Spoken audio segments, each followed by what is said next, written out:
Welcome back. Another episode. Yes, sir. C-Suite Unfiltered. Apologies, we took, 2 weeks off, I think, at this point? Yeah. So I was out of town, and then we had new owner training. Oh, yeah. Did we skip the week before that, too? Like, to 2 weeks I did the off? yard dogs. So I had the yard right. dogs on. Right. So, yeah, I tried to fill the gap. So we're actually pretty darn close to 1,000 subscribers, which is exciting. So like 940. Cool. What's your main channel at? 170. Okay, so got a ways to catch you. But I was going to start with this. This is not business related. This is not political. This is just a personal story from Lee, and I've been holding on to it because I've been back from my trip for about a week. But I thought it'd be fun content for the podcast and get your opinion, maybe some folks in the comments. I was verbally threatened on my flight back from my vacation. Oh, wow. And apparently that's an FAA law. Okay. But I was the bigger person. So literally and figuratively. And it was weird. So I was sitting next to this guy, and there was, the pilot makes their announcements before a flight. So my wife's on the aisle, I'm in the middle, and there's a guy next to me. And pilot's like, hey, we're coming out as we take off. All the pilots are saying tons of turbulence. So just be prepared for a bumpy ride. Once we get to up to cruising altitude, should be a smooth ride. And, that's pretty normal, but it was pretty rough turbulence. And I've flown a lot. It was up there in terms of roughness. Didn't scare me or anything, but bouncing. So I'm sitting there. I got a podcast in. I got my arms crossed. I'm very self-aware. I know I'm a bigger guy on a plane. So I'm aware of my space. So I have my arms crossed, and we hit like 2 or 3 big moments of turbulence. So I bumped into the guy next to me. And I'm talking like that, right? Not like violent. I didn't elbow him. I didn't hit him. I didn't hit his phone or anything. He takes out his earbud and he looks at me and he goes, "Don't effing touch me. You don't want to find out what happens if you touch me again. I don't like being touched." And I was just like, first off, I thought like, this has to be a joke, in all honesty. And I'd love to hear your reaction to this. And I was just blown away, and I'm like, well, good thing I'm in the middle seat and this isn't my wife. That was like my gut reaction was like, I'm glad I'm here, not my wife, because she probably would have bumped into him too. It's very rough turbulence. And I just went, whoa, like, sorry, man, like, what can I do? Like, I'm really sorry that I bumped you. It's just turbulence, right? And he just rolled his eyes, put his headphone in, and just like glared at me. And so it was a 5-hour flight. And so I just sat there and made sure I didn't touch him. But I talked to some people afterwards, and my dad was like, you should have like instantly made a scene and like turned the plane around, because like he made a verbal threat and that's against the law. Yeah. So what are your thoughts on that? So I've been sitting on that for a while. Super fun way to end a vacation. But yeah. I would not have wanted to turn the plane around. No, right? I would have wanted to get to the destination. We had a plane turnaround the other day. It's just so dumb. So I don't know. I would have probably, I just would have rolled with the punches. Yeah. I had a flight attendant the other day, like verbally. They were in the right, so I just had to kind of. Well, yeah. I was on a phone call, and we were like going out to taxi. Yeah. And it was like a really important phone call, and so I just stayed on my AirPods. I wasn't like on the phone jabbering. Yeah. But she comes up, she just like stands in front of me, crosses her arms. I'm on the aisle, and she's just like, I could kick you off the plane right now. And in the most like Karen type of tone too, like wanting to assert her dominance. And it's like that first instinct of mine was just like to like make fun of her. And then I was like, no, like you're kind of wrong. Yeah. And you don't want to actually make a mistake here. Totally. So I'm like, I am so sorry. Yeah. And in my head I was like, you are such an idiot. Yeah. But I had to just, Yeah, you're just taxing. So it was a weird situation. And, it would never happen to me because I'm so small. Everyone wants to sit there by me during a flight. But like I'm self-aware. Like I don't man spread. Like I don't kick hey, this is my seat. I cross my arms most of the flight. Yeah. And I just I listen to a podcast and I close my eyes. I'm a polite flyer. I'm very aware of myself, and it just blew my mind. And I was just, I don't know. And honestly too, like after processing it, because it was intense. Basically for a 5-hour, it was a red-eye flight. So I had to stay awake for 5 hours because I'm like, I don't know if this guy's crazy. And like, I got my wife sitting next to me. So like, I don't want him to do something weird. Yeah. So I'm like, cool, now I have to stay awake and not touch him and like crowd my wife. And it honestly just made me kind of sad. I was just like, what's going on in like his life that makes him so irritable? Yeah. That like I would understand, like, I don't understand yelling at strangers and swearing at strangers, but like if I would have like knocked his phone out of his hand, spilled a drink on him, that would warrant a little bit more of an aggressive, but like I'm talking our shoulders bumped. And he wasn't like a small guy either. Yeah. So it was just a weird situation. And it also just made me sad. So that was an aside to something that I kind of processed on my vacation, and this is just Lee sharing.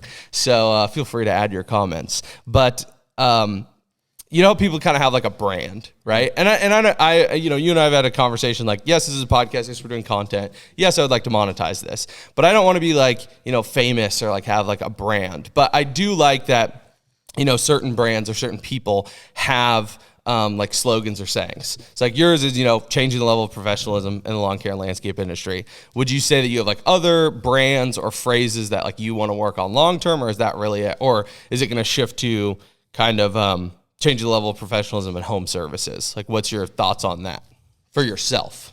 Well, like I've recently added onto it and said like, and make small business owners rich. Cool. So because that's a much more longer term thing. So like as time goes on, I'll probably lean more and more into that. Mm-hmm. But like, I don't necessarily think like a slogan is super helpful, but I think like little phrases are like, like kind of stick to you. Yeah. And the more authentic they can be, the better. Yeah. And so, like I say, let's go way too much. Yeah. And like, so everyone kind of picks up on it and is like, okay, like instead of trying to like change this, like, let's just like lean into it kind of thing. Mm-hmm. So we put it on the website and stuff like that.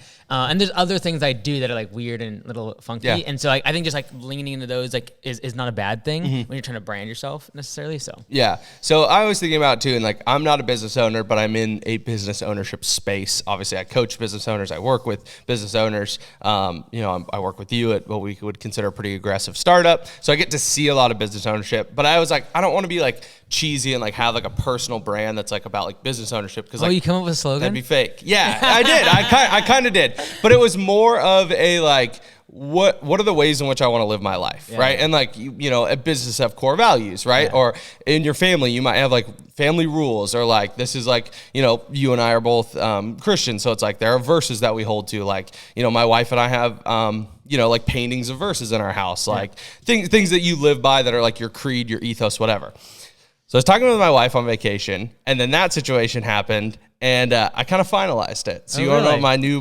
Are you for sure this is I'm pretty darn confident. Okay. All right, and I think it summarizes a little bit of my professional career and just how I feel about the world. Yeah, because I have a longer one that like is more encompassing. Yeah, but like the one that like, is public is the So like you like a mission statement, right? So there's like kind of like your branding statement, or your slogan or your ethos, and then there's like a mission statement. This is just my ethos. Okay, all right, this is it. Work hard, be good to people. Yeah, and I know it's like overly simplified, but I'm like, I feel like that is what I've tried to do aggressively hard for the last few years. It's just like, I want to work really hard, and I want to be good to people. And be good to people means don't yell at strangers on an airplane. It means don't talk about a coworker behind their back. Yeah. Like if you have a problem with them, talk to them about it. Talk to HR, like talk to your boss. Don't like slander people behind their back. Don't accuse people of saying something that they didn't say. Don't if you misinterpret something, don't jump to the worst conclusion. Yeah. Your customers, if they're yelling at you, like be good to them. Don't yell back, right? Yeah. I think there's just a lot of darkness, sadness in the world that like, why don't we just try to always default to just being good to people? Yeah. And also if I work hard, like then I don't have a reason to feel like people can attack me. Like if I'm focusing on my game, what I'm trying to succeed at in life, and be good to people, like I can't be pinned as a bad guy. And that's not, that's self-serving, but I don't want to necessarily say like, oh, I want this to be like my image. Like people know that Lee works hard and he's nice to people. Was that the worst way to be known, right? And I think if more people were just like, it's kind of inward facing. It's like work hard, focus on yourself, and like do what you need to do. And then it's be good to people. It's not and be good to people. It's like those two things can go together. Yeah. It's like you focus on yourself, and while you're doing that, also be good to other people. So that's my personal brand. I don't know what your thoughts are on that. I think you can improve it. Yeah, I think either being playful, or getting more specific. So, for example, you could do like be good, do good, right? Yeah, something like that is kind of more catchy. But I like the work hard, right? Because be good, like just be good, right? But I think for me, it's like I'm trying to make it be great, do good. Yeah.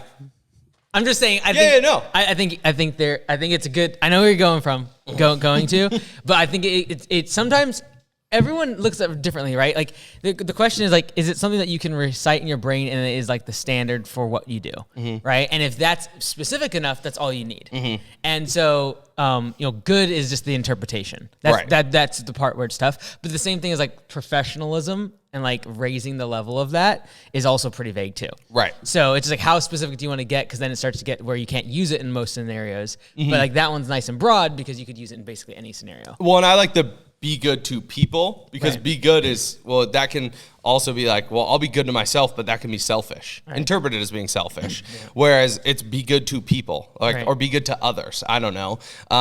Because of, like I'm saying, there's just, people are sad, there's darkness in the world, there's like, people are going through stuff you don't know about, and like, we just jump to conclusions so aggressively sometimes that I want, kind of my mission statement or whatever to be like, no, but like, let's be good to people. Like, one thing that, I'm just kind of sharing honestly because I'm processing all this, and I had a week to process while I was gone, is like, I can be pretty darn thankful that I was raised to like just not talk negatively about people. And that was, it's all credit to my parents and the way I was raised and my youth pastors and things of that nature. And even when you and I have closed door meetings that are unfiltered, like I will catch myself if I start to say something overly negative. And you will too, right? And it's like, but we do that in private and people will slander others in public. And I don't want anyone to think like I'm thinking about a specific situation. I'm just thinking about the world in general. And I think that that's something that like we can espouse to other people more aggressively. So it's like, be good to people. Like if that's my mission statement, my ethos, and it's like, okay, I know, I hope that people would interpret it as like, we can trust Lee because he's going to do well by us. Does that make sense? Agree, 100%. So you embody those things. So I would say that in the past couple months, you've really stepped up in a lot of areas. Thank you. And so, yeah, even like last week when we had like a leadership meeting and we were all profusely debating things. Yes. That was good. Which was one of my favorite moments we've had in a while. From opposite ends of the room. Yeah, like, for some reason. Yelling. Yes. But it was good. All angles. I appreciate you stepping in the past couple months. Thank you. I appreciate it. Yeah. So that's something I'm working on. Maybe I'll add it to my email signature or something. Who knows? Maybe we'll add it as a slogan. That's when it's official when you add it to your email signature. Or on the podcast or something. But just something I've been working through. Let's go. So yeah. That was just kind of some insights from Lee, if you will. Okay. I figured I would love to get, I know we do this sporadically, but people want to know, just a CoPilot update. We took a couple weeks off. We haven't talked about it for a few pods. So it's probably been like at least a month since the folks have maybe heard some of the maybe deeper or behind the scenes things. Obviously, you do have ATC and you have the live streams every day. One thing I was going to say is a pro, we can start with this, is at your Bellingham location, we have sent out thousands of text messages in the last couple of days, and it has worked fantastically. So what are you guys kind of working on at CoPilot right now? What's in the short-term timeline? Like, what have you guys seen with, especially businesses scaling up, ramping up with spring? What does it look like for you guys internally? Yeah, it's still not great. Okay, yeah. It's just like when there's 5 million lines of code and there's a problem that is systemic, almost everything has to be touched. And so we've fortunately stabilized the more core elements like email, text messaging, like those basic elements. And then like last week we quadrupled the size of the database to make sure that during spring rush it's snappy and things like that. But there's just still so many issues. And so we're doing a lot of stuff. I hate it because like everything that we're doing and like all the work we're doing is no one's seeing the results. But it's required. Like you can't just be like, okay, let's like rewrite 5 million lines of code. It would take a year, maybe 2 years to really redo the whole data, like the whole code base. And so it's still a lot, dude. I know every issue with the system and like I know the pressure on the teams and it's still not great. So I told the members like a couple weeks ago, I said, hey, like this is 1 to 2 more months of this at least. And then it's going to be like 2 to 3 months when we start actually getting back on track in terms of our feature development, because we have a ton that's like 67% done. And then I'd say like probably about 4 months before we are back to our regular scheduled program, which is like every week we're releasing and we're back on track. So it's not fun. I don't enjoy it every single day. Still, it's just horrible. Yeah. It sucks the life out of me, dude. Yeah. So yeah, we don't have to talk about it if you don't want. No, I don't mind. If you have specific questions, that's like the general. Yeah. Thing of it, but that's still where it's at. Yeah, I didn't really have specific questions. I personally just like to get the update. I like to see what you guys are working on. what would you say is the biggest kind of thorn in your side right now with the CoPilot team? Is it just the fact that you have the path, it's clear, but there's no fast way to do it. Visible results, and there's no quick way to do it. So it's like people just have to trust and be patient. Well, yeah, hopefully. Like, I have full confidence because I know the team, I know the plan, the direction, like I know the long-term vision, but like I don't blame people in the short term to lose confidence in that. So, like the only thing I can look to is like other founders have gone through the same thing, other companies have gone through the same thing, and then now they're respected, and like we all forget about this phase. Yep. And so I've done my best, like even though it stinks, to like really try to document what I'm going through right now and like what we're learning and what we're changing and all that garbage. And like maybe one day I'll share it. Like there's still videos from a few years ago I haven't shared. Yeah. Not like before CoPilot stuff. But these ones are like the most recent, so they sting. It's so hard to document when you're going through. And so, yeah. Anyways, it's still tough. It's still really rough. Like if I think about it, so I'm having to have certain like boundaries. Yeah, so I can go to sleep. Yeah. Like if I get into bed and I think anything CoPilot, I'm not gonna sleep that night. So that first off, if I was like going to a therapist, they'd be like, you should get rid of that in your life. Yeah, totally. But that's just the truth. Because like my brain starts going, I come up with solutions, or like, well, should we do this? And like, but a lot of it just comes down to like, I can't fix these problems because I can't actually fix lines of code. There is no fast way to do this, and you feel so helpless. And so, but you have a plan. There's other people you have in place, and you trust them, and et cetera. But there's no fast way of doing it. So we're hiring all sorts of people. We're bringing people that have done this before, all the rest of it. But like every single one's like, yeah, this isn't gonna happen like in a couple weeks. I'm like, sick. And so it just makes me mad. Yeah. I was going to say to that, you had mentioned in kind of an internal meeting we had, and I don't think you'll mind sharing this, but you were just basically saying that, just because you put in long hours doesn't mean like you're going to get results necessarily. Obviously take that in context of the greater conversation. But you said, you have to step back and realize like maybe you working full days, 7 days a week isn't the most productive things for your business. Oh, that was internal mic minutes? Yeah. Okay. So if you're okay with sharing that, do you think that is like a belief that you have to have with CoPilot right now, that just by staring at screens, just by clicking around, you're not actually getting anything done, but you're working on it, versus trusting the process and letting your devs and your team work through the problems that will have certain timelines? That one's different because like I physically can't jump in and do the work. When I was talking about that, I was more or less talking about like just me even being in the office is not a great use of my time now. Like me just being able to sit and think sometimes it would actually be more beneficial for the company at large. When you say sit and think, let me cut you off there. Is that like let your mind wander? Okay, here's a problem, I want to think about it. Or do you just kind of sit and let it happen? I don't know. Like I just think that I know that if like, for example, our conversation we had last week, right? Like things like that, I think I should have come up with that sooner. Fair. And so I think sometimes because like I'm just in the treadmill of operations, and there's benefits to that. Like I'm pretty, I know most aspects of the business, but as you get into scale, like you just start to, it's not the best. Like if you think about all the team members that, we hire and things, like getting them, like it's more beneficial to each of them if I spend more time like thinking strategically and thinking about like things that we talked about last week, and like coming up with ways of promoting Augusta, promoting CoPilot, like thinking like breaking what the current mold is. I don't know, but even just getting aside, like just being able to process stuff, and then I don't know. I don't really know the answer to what thinking looks like.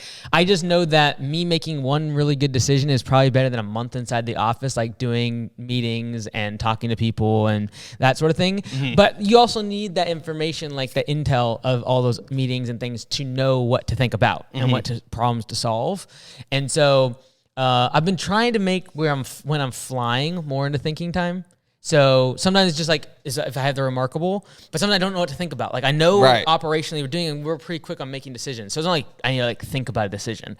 It's just more or less like stepping back and being like, how do I think about this like from a different angle? Yeah, think about the strategy, the implementation, the tweaks, those sort of things. Yeah.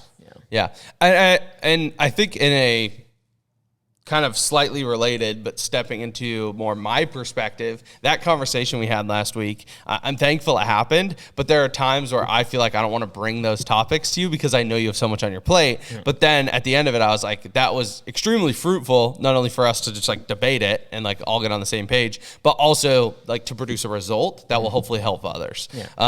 So that's tough for me to want to bring you those thought exercises, or hey, this is something I want to talk about. I don't know where it's going to go, and I don't even necessarily know why I'm bringing it up, but I think it will provide value if we discuss it as a team. Does that make sense? Yeah. Because it felt like all of our thoughts were being formed as the conversation happened. It wasn't like, here's a topic, you have an opinion, I have an opinion, let's debate. It was like, hey, here's something I've been working through. What are your thoughts? But it's hard for me to want to bring those to you when I know you have a lot on your plate.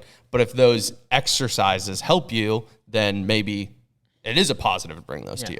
Does that make sense? I agree. And that's why, like, you know, down the road, having us all in the same building is important. It's just like the collisions of you and I and like Liz and I and like being more together is important. To have those discussions more often. Cool. You mentioned, dude, you're bringing all the dirt from my internal meetings. Sorry, I don't know. We're just rolling with it. So internal mic minutes, for those who don't know, is basically once every month or two, I'll do a video for all of the internal team. So everyone that works for CoPilot, Augusta, et cetera. And it's what is a spinoff of Mike Minutes Mastermind, which is for all the owners of Augusta Nation. This is like internally. Yes. You mentioned, and it was a doozy. It was like 30 minutes long. Yeah, it was 33 minutes. I had to work through it. So you mentioned like, okay, if I go to bed at night and I think about CoPilot, I'm not going to sleep. And you said if you talk to a therapist, they would be like, you need to get rid of that because that's not, bringing joy or helping you in your life, if you will. Nick Davidson, one of our owners inside of Augusta, posted his quote of the day yesterday. Did you read it? I think I saw his video, and I read it. I don't remember it. Okay. He said, I have a theory that chasing things that scale caused you to need therapy. And the therapy is chasing things that do not scale. Anu. I don't know if that's a philosopher, but that is who it is credited to. Okay. So I told him that's something to chew on. Is that what you typed back? That's all I said. That's my comment. Going to need to chew on this one. And then Ken Lin said, wherever you go, there you are. Confusion. I don't know if you meant Confucius or if that's like a bit, but and then someone else said, Ryan Payne said, I feel like everything can scale, even degeneracy. So interesting. What are your thoughts on that? I have a theory that chasing things that scale caused you to need therapy. Sounds like you would agree with that. I think anything inherently viral will spread. Like, I don't know if it's like osmosis. Like, it's going to happen. Right. And so, like, if a product is significantly better than other products, it will scale. If an opportunity like in business is better than every other like an ad is better, it will scale simply because it's if it's in a viral atmosphere. Like COVID spread because it's viral, right? And so the ability to be able to say like something won't scale, I'd have to think about that. Yeah. And I think it's the interesting thing. You instantly went to the business perspective on this quote. I also thought, well, from a personal perspective, well, how do you define scale? Because I have a theory that chasing things that scale cause you to need therapy, which some people would vehemently disagree with me on this, but I would say my relationship and my marriage with my wife scales. It scales in the sense of we grow more mature together. We grow closer together, more intimately together. Defining scales. So like that is scaling. It scales my relationship skills. It scales my communication skills. It scales our bond and our trust. I think in this connotation, he's probably scaling like more people. Right. Yeah. I just took it like if you had to scale your relationship in that regard, then you would need therapy. Yes, that is accurate. Right. So definitions of scale is what. So I think this is probably a quote around business. Obviously, it was posted in the Augusta Nation Business Owners Group, right? So I just took it on a personal level. I was like, okay, I think I see it from a business level. But what about on a personal level? I think I disagree with it because things that are worth scaling, relationships, let's say, with one person, hopefully shouldn't cause you to need therapy. It should make that bond stronger and make the scale better, in my opinion. So I just thought it was an interesting quote. Yeah. And the therapy is chasing things that do not scale. Right. So just get rid of. I don't know. Sometimes it's therapeutic to see something grow. Through the pain. Despite the pain. Yeah. Yeah. Like. Yep.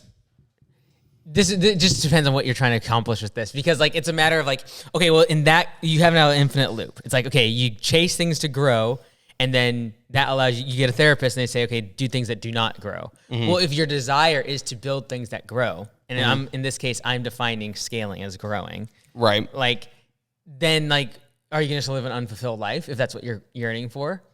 Right? I think there's a balance of there are things in life that should not scale, like your relationship. In terms of size Multiple and quantity. people. Yeah. There are things in life that you gain fulfillment by scaling, like impact to others. Right. Like, I'm not happy to only have 150 locations of Augusta. I don't think that fulfills what my desire is and for the size and scale of what we want to do. So do I need therapy to get to 1,000? I could care less because it brings fulfillment. And so I think some things in life, I think if I was to make this quote, it'd be like, some things are meant to scale, others are not meant to be scaled. And it's like, figure it out. Yeah. So okay. So things I think gaining value in things that don't scale is a skill that should be honed. Right? The ability to be able to sit next to a stream and like concentrate, or like, you know, let your mind go, like not be on your cell phone. Just like that doesn't scale. Like sitting next to the stream doesn't do a lot or grow anything. Right? Yeah. But it shouldn't. Like that's all it's there for. Yeah. But I do believe there's fulfillment in seeing things grow. Otherwise, you only have 2 kids. Why do you need 3? You're scaling your family. Yeah. Right? Do you need therapy because of it? Probably. But you want to have the growth. You want to. So growth causes pain. Growth sucks cash. Yeah. And so like it causes pain, but it's like, what's the end result? There are some things you will take the pain and you'll take the need for therapy because you desire the end result of scaling. All right. Well, good quote from Nick Davidson. Thank you, Nick, for the thought-provoking comments. Yeah. How do you feel on a personal level about therapy? Let's talk, business ownership first. Okay. So like business owners stressed out, we talk about coaching, we talk about networks, communities, things of that nature, but like sitting down one-on-one with a therapist, maybe a therapist that is, trained in helping like corporate executives or business owners. What are your thoughts on that? And like, where do you see the line being drawn from like, no, someone doesn't need therapy. Like they just need to work on their own stuff and fix A and B and they'll be fine. Versus like, hey, you might need therapy or you might need therapy. Like where's the line for yourself? In general, like if I had to, like, I don't have like huge amount of positive emotions towards it, because like the business model of a therapist is to keep you in therapy, and I don't like that. Like I would rather, like, for example, if like I have a problem, if you solve it, I will give you money. I like that better, and like having a direct correlation of like being able to measure progress here. That's really tough with therapy. I know for some people it really serves them well. And so like that's why I don't say anything negative about it. Right. There are some people that like they say like it saved their life and all that. So like, hey, fantastic. For me, I usually boil down most of those sort of relationships. If I'm giving someone money, I'm gonna boil it. Do I have a return on that money? And if I don't have a return on the money, and I feel like this is like an ever-ending cycle, I'm not kind of tapping out. But there are people that really have things to work through, and like they need to go through a certain process.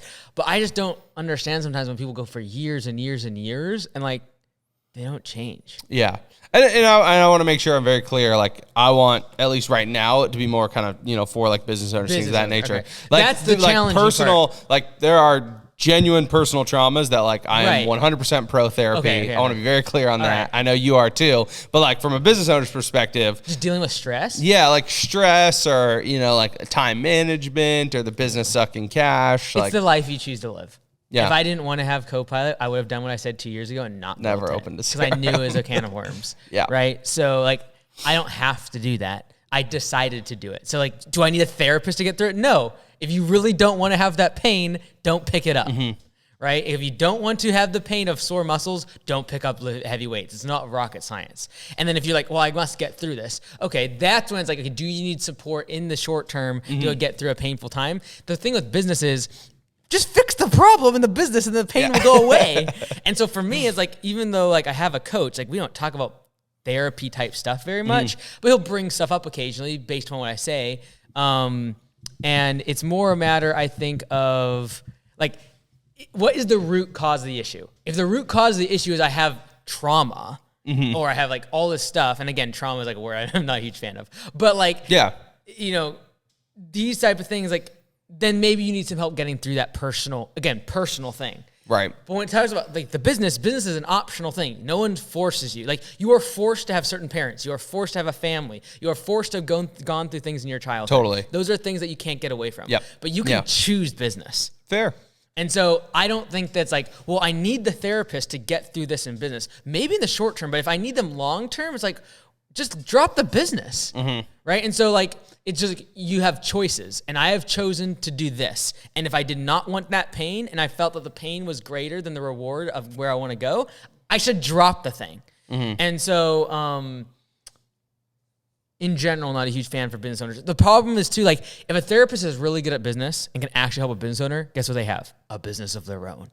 Right? It's rare that someone doing therapy is going to be able to answer my questions in business. And for me, I'd rather spend my time getting business therapy. Which is like, from an entrepreneur, I'm paying a lot of money for, to be able to say, like, here's what I did in that situation, and this is what you should do.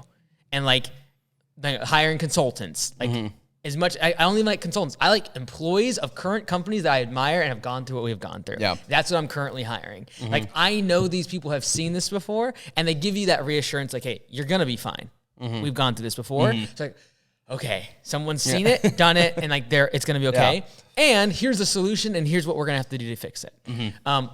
For me, that's a better form of therapy. For other people, they want to talk about other stuff. Right? I just want to know that the problem's being solved. Because if the problem's solved, I don't have the pain. And if I don't have the pain, I don't need therapy. So what would you say, given like, you know, you've been pumping out a lot of turnaround videos, which is a very different episode, dude. We went from like politics to this. It's, you know, we're getting in our feels today. So with the turnaround videos, you've been doing a lot recently, and the content and quality has been fantastic. So shout out your media team for that. This Friday is a little different. Okay. Oh, no, next Friday. The Friday after. In terms of the quality? Or? It's very different. Yeah, well, kind of the quality too. Yeah, okay. Because we only had one person on the shoot, and then it was no B-roll, and it's a call center. And it was all virtual team members, and it was more like the dynamic was like the drama is around the marriage, and not really the business. So we'll see how it works. Yeah. Well, anyway, sorry. You know, you're good. So kind of to your point, basically like, hey, you chose business, you know, so you can exit anytime. Like, you chose this, so you have to embrace it, if you will, and that you need to make the certain logical decisions to get through whatever the problems currently are. I feel like I'm in therapy. Yeah. It feels like when you watch the turnarounds, the logistical changes are obvious to fix the business. Like, from a viewer's perspective, we try to make it that way. Yeah, right. If we made it as sometimes as confusing as getting into the weeds, it would be too long of an episode. 100%. And I know it's like a huge credit to you and your team and how you set up the episodes. Like, I don't want to negate that, but the way you present it, the viewer can quickly and easily see the logistical issues in the business. But I feel like 99% of the time on those episodes, you are dealing with their personal issues. Therefore, you are a pseudo-therapist. True. Dude, there's one coming up where I tell him he needs to go find a girlfriend. Because he lost his girlfriend, and then like he ditched the business and like basically ran away from it. And so like I'm like, dude, you need to get a girlfriend. Yeah, something to work for. Oh man. Anyway, sorry. No, you're good. I see where you're coming from. Okay, go ahead. So you're saying like business owners, like, you need to embrace it, but maybe you don't necessarily quote unquote need therapy. And I'm being very reductive with your comments, but you are a pseudo therapist when you go on those turnarounds. Right. So what would be kind of your response to that? Like, why is that different? Is it just because they trust you and they know you're not a therapist, so you can therapize to them? I think the definition of therapy is important, right? Like, yes. The only reason I go that direction is because I see patterns, and the only reason I see patterns is because I've been in business. I haven't been a therapist, but I've seen a lot of business owners, and so I can see patterns of like, if this happens. And so I wouldn't say I'm a therapist. I would say that I am looking at patterns and recognize that they fall into a certain one, and then prescribing, changes in their business based upon that. I don't think that's what, like whatever information, let's just say it's correct that I'm giving to them, isn't because I've studied psychology or anything like that. It's because I've seen businesses over and over and over again. So if I was looking for someone like that for me, I'd be looking for someone that's in a league ahead of me, doing at least $200 to $300 million in annual revenue, and they've seen everything I'm going through, and I'm probably going to go through for the next 10 years. And then they would be able to pick on patterns. They'd be able to see what I'm going through and be like, oh yeah, that's like the only comfort I have right now with CoPilot is everyone I've talked to that has like $1 billion plus businesses is like, yeah, like it's very normal for where you're at. Like that's what happens when you 3X in 1 month. Like it's going to happen. And by the way, it's going to take a lot longer than you think. And so that's like the form of therapy that I enjoy is better to be like they have gone through, I have gone through, versus a therapist like, in school, I learned that there are 3 different ways that we should do it. It's like, oh, mercy. Okay, sorry. Go ahead. No, you're good. So the definition for therapy, since you asked, is treatment intended to relieve or heal a disorder. So I think we have, modern day, we water down a lot of words, right? We throw them around. Disorder should be defined. Yeah, well, heal a disorder. Exactly, yeah. So what does that mean? Like, is it a disorder to have so much drive and ambition to get things done in life? Right, yeah. Is it a disorder to only want to have one wife and like be able to pour yourself into it? Do you need therapy for that? Or is that what we should actually be trying to strive for? Yeah. Well, here we go. Merriam-Webster has a much longer form definition. So this is, let's see. Yeah, so they have therapeutic medical treatment of impairment, injury, disease, or disorder. Yeah. And then there is psychotherapy. Knows that. It's different. Yeah. So... No. I see where they're coming from. I just think that if you're actually going to call things a sickness, a disease, a syndrome, a disorder, those things got to be defined. Because like I think that a lot of what stresses we have in life is a matter of our society and like the way we built it. And like we do see screens all the time. We don't get outside enough. And back to our original quote that sparked all of this, like the things that don't scale are the things that potentially could be enough therapy, but in and of themselves, right? And so, like, getting outside, not having your phone in front of your face. Like, I spend, like, 9 to 10 hours a day on this. And that doesn't include my computer. And so, like, that's what's causing stress. That much light being emitted into your brain all day long. Like, you can be up all night with lights. It's not like we have a fire and, like, darkness. So, like, those are the type of things I would push back on therapy. Like, it's not a disorder, in my opinion. It's not a disorder to want to get more in life. It's not a disorder to want to be able to improve your standard of living, the standard of living of those that you love, the people that you lead, and be able to make changes that are positive for humanity. And so anything that is created, like that is out of the box, people just say like, is a disorder, and therefore you need therapy. That I don't like. I agree with that. And like prescribing therapy because you are simply different. Like if I would have gone to public school system, I would have been diagnosed with a disorder like ADD, like immediately. Yeah. I would have been prescribed stuff. My parents would have never let it fly. Yeah. But like, I would have been. Yeah. And so the question is like, if you're going, you got to define disorder and disease and all these other things before you say, okay, yes, you need therapy. Yeah. Yeah, that's fair. Parent-teacher conferences, I had multiple parents, or multiple teachers tell my parents, like, he has ADD, he's ADHD, and my parents are like, no, he's just, like, hyper and, like, just very active and, like, kind of a go-getter. And my parents, they didn't let it fly. Yeah. Like, he's fine. And I'm did you need therapy or drug therapy? Well, did you need that? That's immediately what gets suggested. Or do you need to go run outside for a little bit? Right, totally. Yeah, that's immediately what gets suggested. My parents are like, we're not going to put you on like Ritalin or Adderall or any of these like drug therapies. Yeah. Like he's just a hyper kid and he talks a lot and he needs to tell him to shut up basically if he's interrupting class. Just slap him. Like that's what my parents were like, just tell him to like be quiet and then like otherwise he's going to get in trouble. Yeah. So it is a matter of like, is the teacher just inequipped to be able to actually manage children that have energy, and so therefore let's just prescribe them a bunch of drugs so we don't have to do our job. Yeah, it's crazy. So yeah, I think it's interesting how we define therapy. I think modern day we have watered down that word. I think maybe what you're doing on turnarounds is just coaching. Yeah, you're coaching from experience, and I get where you're coming from. I think too. You're right too. You're 100% right. I think. Let me just throw this out there. Dumb guy brain. All right, I'm just gonna speak for all the dumb guy brains out there. And if you're like, oh, that's not me, Lee. Yes, it is. Listen. Coaching is like facts, figures, numbers. Therapy is I now have emotion involved. Like, I feel like that's dumb guy brain where like therapy means we're going to talk about our emotions. Coaching is like, we're just going to talk about like close ratio and like revenue and like who I should fire, who I should hire. As soon as you bring emotion into it, I feel like people think like that's therapy. So I would agree. Here's another angle of it. Coaching to me is I have seen this before, I have done this before, and here's what you should do. Therapy is I have learned this, I have seen this, and this is what I have observed. Mm-hmm. And this is what I have diagnosed. If you want to take it a step further. Yeah, that's like that's what they've seen in the past. Yeah. Right?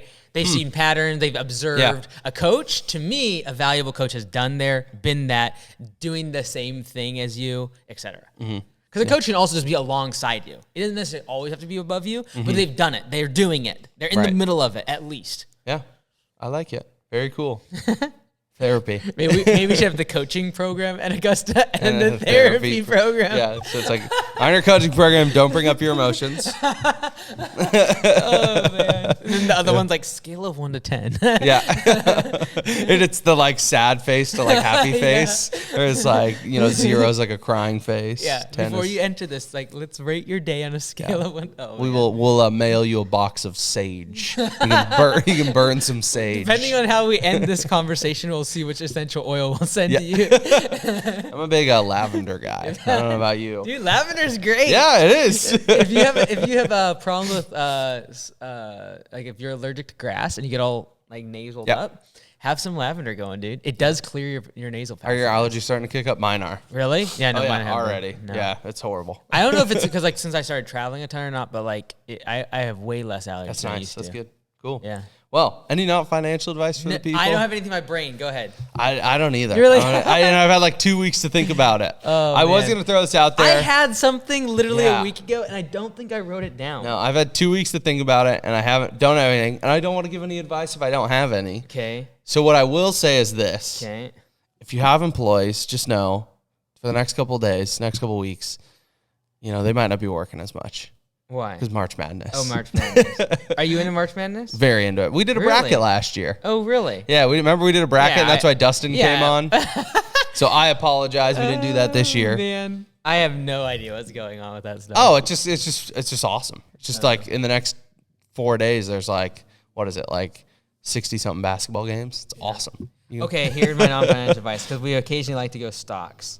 Oh, nice. So, you know how back in the day we bought a bunch of Tesla at like, it was 100? Yeah, I remember when you did that. I was very proud of myself because it's come down recently, and I sold a lot of mine off at 250 to 280. Okay. What was it, 260 maybe? So that was my claim to fame, is I sold a bunch. And so now it went down to like 160, and so I did buy some more. Even though I don't think it's a great deal, and I do think Tesla's gonna have some problems, I bought more at. I would not buy Tesla. The reason I do this is my theory. If I believe in the company long term and I'm going to go in and out of it at all, if it goes up and I sell, it means I only can actually lock in my gains if I buy those shares back at a lower price. Right. 100%. Right? Yep. So like I actually don't gain anything until I buy it again at a lower price from where you sold. Yeah, that's fair. And that's the thing about Tesla. It is so cyclical. And like it's so based upon like so many different factors. It goes so far up and so far down. If you can just play the hype train. I also sold all my Bitcoin. Oh, you did? Yeah. Every single dollar. 60,000. Okay. I hit 60. I'm like, I'm out. Okay. It went up to 75 like in 3 days. I was like, whatever. And then I'm not buying anymore until it goes back down like 30,000. Well, Preston Pish from We Study Billionaires is still on it's going to $1 million one day. Oh, I'm sure it will one day. It's just like, and if I lose out on it, who cares? I don't actually believe in like the hype of it. I don't believe in it at all. But if something's volatile and I can just simply look at, okay, hype train, sell. Everyone hates it, buy. Like if you just did that, you'd basically be decent at the stock market.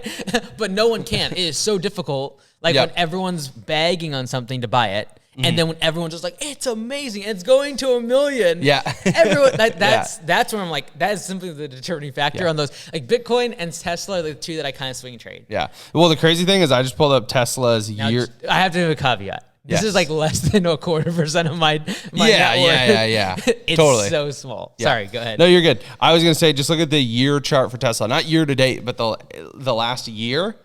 It's just up, down, up, down, up, down, up, down. Basically every quarter. Yeah. It has a spike every quarter and a low every quarter, like aggressively. Yeah. Usually it goes in 6-week kind of stints up and down. Yeah. So it's a wild chart to look at. Dude, my best pick still to date. Facebook. Yeah. Yeah, dude. How's NVIDIA doing for you? Oh, dude, you're crushing it over ripping? There. You're crushing it over there. 900 almost. That's nuts. What is that?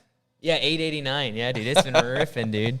So, but again, I think that like even right now, like AI is still hyped up a lot. And like they do have like huge amounts of backlog of orders and things like that. Like if you're buying NVIDIA at its current price, it is priced to perfection. Yeah. Like they have to keep growing at their same rate. Yeah. I'm not saying they can't, but they've got to become like a $5 trillion company. Yeah. And I'm not saying they can't do that, but I'm just saying, like even with Tesla, like the people who really made money on Tesla bought it in 2017, 2016 during production hell. They're the ones that bought. Yeah. Like and made a bunch of money. Now those same people are shorting the stock. Yep. They're like, I don't know. Like it's because like the price just doesn't make sense. Yeah. So even if you believe in the technology and Elon and everything they're gonna do, it's like, okay, great. Let's assume they 5x the business. That would be a massive company, the biggest company in the world. Yeah. 5x. Are they gonna do that? That's the question. Right. And so it just comes down to: do you want nominal returns like 8 to 10%, or are you looking for the next slam dunk? If you're looking for the next slam dunk, law of large numbers is going to be against you on things like Tesla. Yeah, that makes sense. Fair enough. It's a big company. Yeah. Well, that's all I got. It's all the pod. Like and subscribe. That was a very different episode. Yes, it was.